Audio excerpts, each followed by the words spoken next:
Hello everyone, আসসালামু আলাইকুম।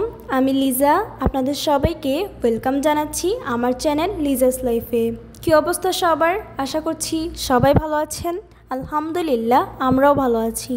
আজকে নিয়ে আসলাম আরও একটা নতুন ব্লগ নিয়ে। আজকের ব্লগটা শুরু করলাম সকাল থেকে। তো আপনারা আমার চ্যানেলে ডেইলি ব্লগ এবং ঘোরাফেরার ব্লগই দেখতে পারবেন। তো এই তো আজকে সকালের নাস্তাটা আপনাদের সাথে শেয়ার করলাম না, কারণ প্রতিনিয়ত তো শেয়ার করি। তো আজকে ভাবলাম যে থাক, আজকে নাই শেয়ার করি। তো সকালে নাস্তা করার পর বেশ খানিকক্ষণ বসেছিলাম, কারণ সকাল থেকে ঘুম থেকে ওঠার পর ওইভাবে কাজ করতে ইচ্ছা করে না। তো তারপর বসে থাকার পর আব্বু চলে আসলো। আব্বু আসলে আমাদের জন্য আইসক্রিম নিয়ে আসছে। তো আইসক্রিমটা আজকে দেখলাম যে ভিন্ন, তো প্রতিনিয়ত একরকম আইসক্রিম খাই, তো আব্বু আজকে একটু ভিন্ন টাইপের নিয়ে আসলো। তো সেটাই খেলাম। তারপর চলে আসলাম কিচেনে এসে দেখি আমার আপু রান্না করছে চিকেন। তো চিকেনটাকে দেখলাম বেশ ভালোভাবে ম্যারিনেট করে নিয়েছে, এখন ভেজে নিচ্ছে। আর সাথে তো আমি প্রতিদিন ঘুম থেকে ওঠার পর একবার হলেও কিচেনে আসি, কারণ কাজ না করলেও দেখি যে কী রান্না করছে বা আপু আম্মু কিছু হেল্প করা লাগবে কি না, দ্যাটস ওয়াই কিচেনে আসি। তো আমি অবশ্য মাঝে মাঝে টুকটাক হেল্প করি, তো সেটা আর আপনাদের সাথে শেয়ার করা হয় না, যতটুকু ক্যাপচার করি ওইটুকুই দেখায়। তো আব্বু আবার এই কচুটা নিয়ে আসলো। তো আপনাদের কার কার কচু পছন্দ অবশ্যই কমেন্ট করে জানাবেন। তারপরে তো আমরা দুপুরে গোসল করার পর লাঞ্চ করে নিচ্ছি এখন। তো আজকে লাঞ্চে ছিল মুরগি ভুনা এবং কচু দিয়ে চিংড়ি মাছ। তারপর আমরা যার যার মতো বসেছিলাম, কেউ বা ফোন দেখছি বা কেউ বা গল্প করছিলাম। তো বাইরে আজকে ভিউটা দেখলাম বেশ মেঘলা। সৌদি আরবে এসেছি বেশ অনেক দিন হয়ে গেছে, কিন্তু জেদ্দাতে বৃষ্টির দেখা এখনও পাইনি। তো সৌদি আরবে কোথায় বৃষ্টি হয় আপনারা যদি জানেন অবশ্যই কমেন্ট করে জানাবেন। তো এই তো বৃষ্টির অপেক্ষায় বসে আছি, কারণ দেখি কারণ প্রচণ্ড গরম এখানে। তো বৃষ্টি হলে বেশ ভালোই লাগবে, কিন্তু কোনো বৃষ্টিই হয় না। তো তারপরে দেখলাম যে আপু আবার এই চিপসটা ভেজে নিয়ে আসলো, যেটা গ্রাম থেকে নিয়ে এসেছি আর কি। তো আসলে আসার সময় প্যাকিং করেছি ভালোভাবে, কিন্তু ভেঙে গেছে আর কি। তো সেটাই আর কি ভেজে নিচ্ছি, কারণ ফেলে তো দিব না। তো তারপর বেশ খানিকক্ষণ বসে থাকার পর আমরা রেডি হয়ে নিচ্ছি, কারণ আজকে একটু বাহিরে যাব। আর আজকে যাব হচ্ছে কি শপিংয়ে। তো বেশ অনেক দিন পর শপিংয়ে বের হলাম। শপিংয়ে যাওয়ার কথা শুনলেই মনটা একদম খুশি হয়ে যায়। তো মনে হয় যেন কখন বের হব। তো এই তো ঝটপট করে রেডি হয়ে গেলাম। এখন চলেন আপনারাও আমার সাথে যাবেন শপিং করতে। আজকে যাব নিজেদের কিছু টুকিটাকি শপিংয়ের জন্য। আমাদের কিছু ট্রাউজার অ্যান্ড টি শার্ট প্রয়োজন বাসায় পরার জন্য, তো সেগুলোই আনতে যাব। আর যেগুলো দেশ থেকে নিয়ে এসেছিলাম সেগুলো যেহেতু বেশ অনেক দিন রাফিজ করেছি, দ্যাটস সেগুলো একটু অবস্থা খারাপই হয়ে গেছে বলতে গেলে। তো তাই এখন আমরা শপিংয়ে যাচ্ছি।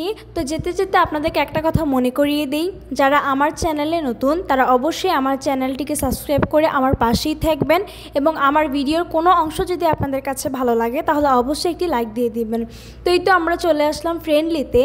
তো এখানে অনেকগুলো বেশ মল আছে, তো আমরা একটা একটা করে যাব, যেখান থেকে আমার পছন্দ হয় সেটাই নিব। তো প্রথমে আমরা চলে আসলাম ফ্রেন্ডলিতে। এখন আমরা ভিতরে ঢুকে গেলাম। তো ভিতরে দেখলাম যে বেশ অনেক টাইপের ট্রাউজার, প্যান্ট, শুজ এবং অনেক টাইপের ড্রেসও ছিল। তা আমাদের যে টি শার্টগুলো প্রয়োজন আর কি, যেটা খুঁজছিলাম, তো সেরকমই খুঁজছিলাম আর কি। তো এখান থেকে দুই একটা নিয়েছি আমরা। আর আমার ছোটো বোনের জন্য কিন্তু প্যান্ট প্রয়োজন ছিল, তো সেগুলোই দেখছিলাম আর কি। আর এখানে এক একটার প্রাইস লেখা ছিল, কোনটা 10 রিয়াল বা কোনটা 15 রিয়াল, 5 রিয়াল বা 25 রিয়াল এরকম ছিল। তো কোয়ালিটি কিন্তু খুবই ভালো। কিছুদিন আগে আমার একটা কাজিনের ছেলে হয়েছে, অর্থাৎ আমার ভাগিনা হয়েছে। তো তার জন্যই আর কি জামা খুঁজছিলাম এবং প্যান্ট খুঁজছিলাম, তো সেগুলোই দেখছিলাম। তো সবাই আমার ভাগিনার জন্য দোয়া করবেন। তো পছন্দ মতো এখানে পাইনি ছোটোদের জামা কাপড় আর কি, যেহেতু একদমই ছোট, তো সেই সাইজ অনুযায়ী পাচ্ছিলাম না। তো আমরা চলে গেলাম আরেকটা শপিং মলে, পাশেই ছিল আর কি ওই মলটা। ওইটার নাম আসলে আমার এখন মনে পড়ছে না। তো এখান থেকে আমরা আমাদের পছন্দ মতো টি শার্ট, গেঞ্জি এবং ট্রাউজার আর ছোটোদের জন্য অনেক কিছু নিয়েছি টুকটাক করে। তো নিতে নিতে অনেক কিছুই হয়ে গেছে। তো ভাবছিলাম যে এতগুলো নিভাবো কীভাবে, তারপর নিজেকে কন্ট্রোল করে রেখেছিলাম যে না আর কিছু কিনবো না। তো তারপর চলে গেলাম মেন জিনিসগুলো কেনার জন্য।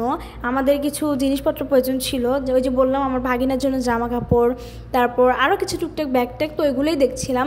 তো পাশে আবার দেখছিলাম যে ব্যাগও ছিল। তো ব্যাগগুলো ওইভাবে করে ভালো লাগেনি, কারণ একটাও দেখতে সুন্দর না, মানে আমার পছন্দ হচ্ছিল না, হয়তো অন্য কারোর পছন্দ হতে পারে, কিন্তু আমাদের পছন্দ হয়নি।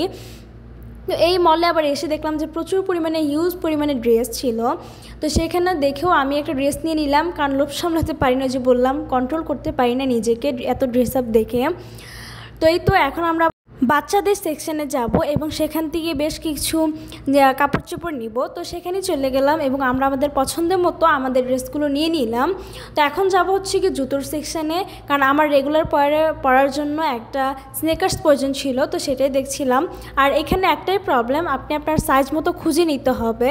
তো আমি এভাবে করে আমার সাইজ খুঁজে পাচ্ছিলাম না, তো ফাইনালি একটা পেয়ে গেলাম, তো সেটাই নিয়ে নিলাম আর কি। আর আজকে আমার লাকটা ভালো ছিল, যেটাই ধরছিলাম ওইটার সাইজ মোটামুটি পেয়ে যাচ্ছিলাম আর কি, এবং অনেক খুশি ছিলাম কারণ যেহেতু নিজেরা এবং ফ্যামিলি সবার জন্য শপিং করেছি। তো এখন আবার আমার ছোটো বোনের জন্য একটা দেখছিলাম। আমার ছোটো বোনের জন্য অবশ্য দুইজন নিয়েছি, একটা হচ্ছে গিয়ে ক্যাটস, আবার একটা হচ্ছে গিয়ে রেগুলার ওয়ারে পরার জন্য। তো যেহেতু ছোটো মানুষ, তো জুতা আর কি ছিঁড়ে যায় বলতে গেলে, শুধু পরে থাকে তো সেজন্য ছিঁড়ে যায় আর কি, তো সেজন্য দুইজন নিয়ে নিলাম ওর জন্য। তো পাশে আমার বড় আপু পরার জন্য কিছু জুতো দেখছিল, তো আমার এই ব্ল্যাক কালারটা বেশ পছন্দ হয়েছে কিন্তু সাইজে মেলেনি, তো সেজন্য আর নেইনি এভাবে করে। তো বান্নাগুলো দেখছিলাম যদি সাইজে পেয়ে যাই তাহলে নিয়ে নিব আর কি। তো দুই জোড় পছন্দ হয়েছিল কিন্তু একটা সাইজ পেয়েছি আরেকটার পাইনি, সেজন্য আর নেওয়া হয়নি। তো তারপরে এই তো ঘোরাফেরা করছিলাম। আর তো এই তো আমাদের কেনাকাটা শেষ, এখন আমরা বাসায় চলে যাব। তো বাসায় যাওয়ার আগে আমরা আলবাইক থেকে আলবাইক নিয়ে নিলাম, কারণ গত ব্লগে আপনারা দেখেছেন আলবাইক আমার খুবই ভালো লেগেছে, সেজন্য আজকেও আমরা নিয়ে নিলাম বাসায় খাওয়ার জন্য। তো রাতে ডিনার হিসেবে সেটাই খেলাম। তো গাছ থেকে আবার আসার সময় এই কাঠগোলাপ নিয়ে এসেছি। ছোটো বোন আপনাদেরকে সাথে একটু হাই দিচ্ছে। তো আজকে ব্লগটা ছিল এ পর্যন্তই। সবাই ভালো থাকবেন এবং সুস্থ থাকবেন। আল্লাহ হাফেজ সবাইকে। আসসালামু আলাইকুম।